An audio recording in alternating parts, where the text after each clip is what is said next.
Some people think the Great Axe is a brain-dead weapon, an unskillful amateur hour face roll option of weaponry. You wanna know what I think?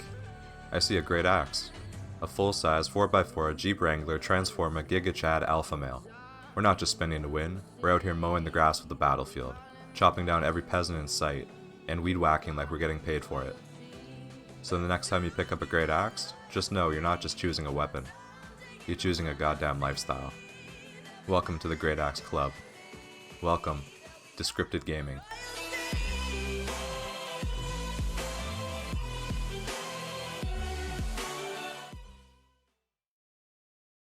Hey you guys, welcome back to another Albion online video. I hope you've been doing well and are excited for today's video. As of the Lands Awakened Patch 8 update, I've been really excited to try out the new changes that have come to axes. In case you haven't heard, both the Halberd and Carrioncaller have received a noticeable buff. That's right, these two axes have had their resilience penetration increased from 30% to 50%. And so far, I'd say the changes have been helping quite a bit. I've been testing out both axes and can personally say the damage output has definitely improved. With that said, I hope more players decide to try out the Halberd and the Carrioncaller so that we can get a better representation of these weapons. I think both of these axes are fun to play and very unique in their own way, and I definitely recommend trying them out, especially after these new changes. But with that out of the way, let's get into this week's video. Today we'll be trying out a brand new build with the Carrioncaller. We'll be trying out this build in open world PvP and corrupted dungeons. This build has been designed to deal damage up close, while also having enough range damage to finish off the enemies that try to escape. You can also use this build for a more hit and run playstyle, which can be very effective against other melee weapon users. So, if you want to try out a Carrioncaller build that shines in both open world PvP and corrupted dungeons, this video is for you. Before we get into the build, I wanted to invite you guys to join the Great Axe Club Discord, where we talk about build ideas and all things Albion Online. I'll leave you a link to the Discord in the description below, and I'll see you guys there. Real quick, if you guys enjoyed today's video, I would love it if you gave it a like and subscribe to the channel, as I upload new videos every Sunday. I appreciate all your guys' support and hope you enjoy the rest of the video. So without further ado, let's get into it. So we can further understand how the build works, let's go over the abilities and how they work in PvP. So to start us off, let's take a look at the Carrioncaller itself. For our Q, we'll be using Rending Rage, allowing us to strike enemies in front of us while applying a bleed to all targets hit. Once bleeds reach 3 stacks, the enemy will receive a healing debuff. Rending Rage has 3 charges, with a third charge causing us to jump and root all enemies we land on.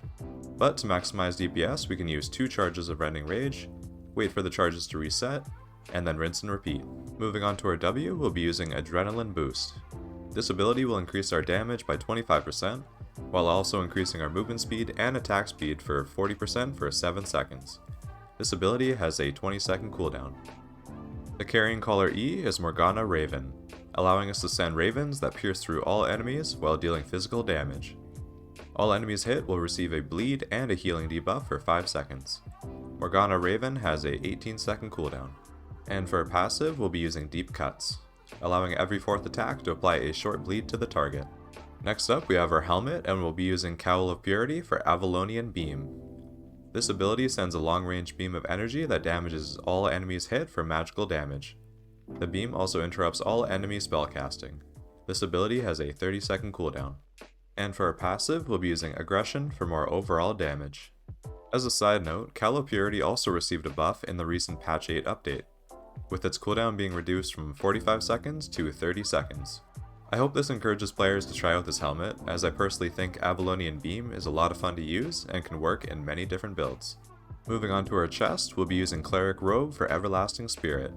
Once activated, taking damage will cause us to become immune to further damage for 3 seconds, and will also increase our damage by 20%. This ability has a 50-second cooldown. And for our passive, we'll be using Aggression for more overall damage. Next up is our boots, and we'll be using Soldier Boots for Wanderlust.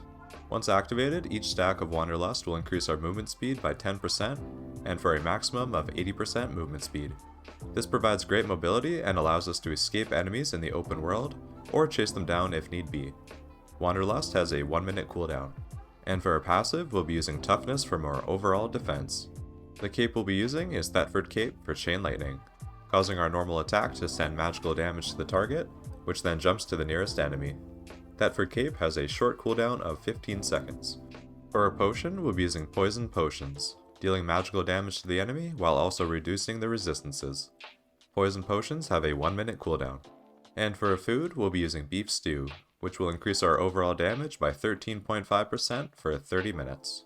Now that we've gone over the abilities, I can show you a brief demonstration to see how the build can work in PvP. We'll just use this boss as an example. I like to begin the fight by activating W, Adrenaline Boost, followed by using charges of Q, Rending Rage, to apply our stacks of bleeds. Remember to use normal attack to activate our Thetford Cape, Chain Lightning. While Adrenaline Boost is still active, I like to use E, Morgana Raven, to hit the enemy with increased damage.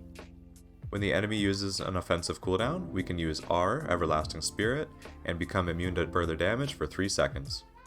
While Everlasting Spirit is active, I like to use D, Avalonian Beam, for a big burst of damage.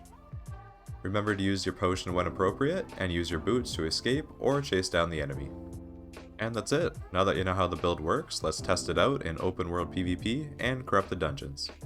I hope you enjoy the rest of the video, and I'll see you all next Sunday. Take care everyone, and I'll see you next time.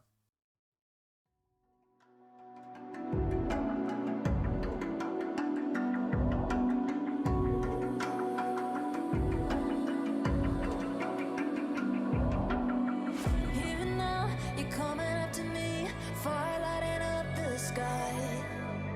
Feel the ground shaking underneath, trying to take me alive. Get ready for the fallout. Can't stop me now. I got no rival. I'ma find my way through the blood and pain game of survival. Any time or place, watch 'em run away. I got none. I'll be standing on my own, never gonna take my throne. I got no rival. Watch 'em run away. I got no rival.